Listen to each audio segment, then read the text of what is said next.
ਵਜ਼ੀਰ ਆਲਾ ਸਾਹਿਬ ਭੱਠਾ ਮਜ਼ਦੂਰਾਂ ਨੂੰ ਭੱਠੇ ਵਾਲੇ ਅਗਵਾਹ ਕਰਨਾ ਸ਼ੁਰੂ ਕਰ ਲਿਆ। ਉਹਨਾਂ ਨੇ ਬੰਦੇ ਆਜ਼ਾਦ ਕਸ਼ਮੀਰ ਦੇ ਵਿੱਚ ਉਹਨਾਂ ਨੇ ਢਕੇ ਹੋਏ ਨੇ ਤੇ ਹਾਈ ਕੋਰਟ ਨੇ ਆਜ਼ਾਦ ਕੀਤੇ ਸੀ ਬੰਦੇ। ਰਸਤੇ ਦੇ ਵਿੱਚ ਪਕੜੇ ਗਏ, ਫਿਰ ਵਾਪਸ ਲੈ ਗਏ ਉਹਨਾਂ ਨੂੰ। ਬੰਦਿਆਂ ਨੂੰ 2 ਤੋਂ 2.5 ਮਹੀਨੇ 3 ਹੋ ਗਏ ਨੇ। ਬਰਾਏ ਮਿਹਰਬਾਨੀ ਇਹਨਾਂ ਨੂੰ ਉੱਥੋਂ ਕੱਢਿਆ ਜਾਵੇ, ਆਜ਼ਾਦ ਕੀਤਾ ਜਾਵੇ। ਬੰਦੇ ਬੜੀ ਮੁਸ਼ਕਲ ਦੇ ਵਿੱਚ ਨੇ। ਬੜੀ मैं दूसरी मैं की मेरी बीवी ने अगवा कर रही एक पेशी गया, दूसरी पेशी ने पता लग गया भी मदई फलाना है। इन्हें मैंने रात से अगवा कर लिया, अगवा करके घर लै गए। घर मेरी बीवी नहीं वड्डन लगे, मैं नहीं वड्डन लगे। जा आए गल कर, राजीनामा कर ते जा असी तेन ही मारने। मैं उस जनाब डरते ने राजीनामा कर लिया, इन्होंने अंगूठे ला दिते 20 रुपये।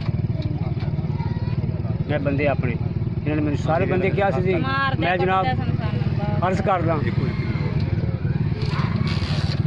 वीज़ा लगे अर्ज करदा साढ़े हाल की मेहरबानी की जाए। असी रोटी खाने तो ही मजबूर हैं जी। उन्होंने बंदे साढ़े हाई कोर्ट तो आज़ाद हुए सन, असी अपील की, हाई कोर्ट ने बंदे आज़ाद कर दिते।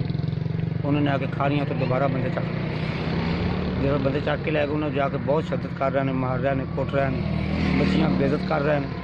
असी वज़ीर अगे अपील करने, अर्ज करने कि साड़ी मेहरबानी की जाए, साड़ी मदद की जाए। साड़ी असी गरीब आदमी हैं, भट्ठा मजदूर हैं, साड़ी कोई मदद नहीं कर रहा। असी अर्ज करने साड़ी में मदद। हाँ जी ठीक है जी।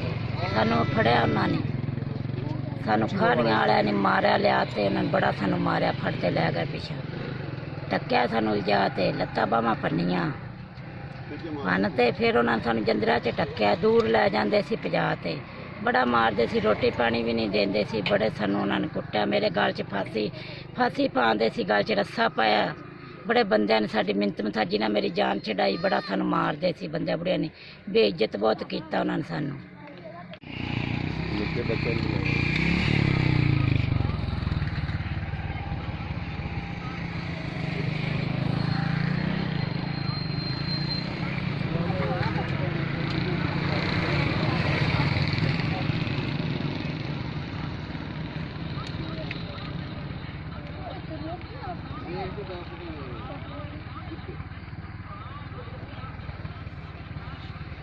कितने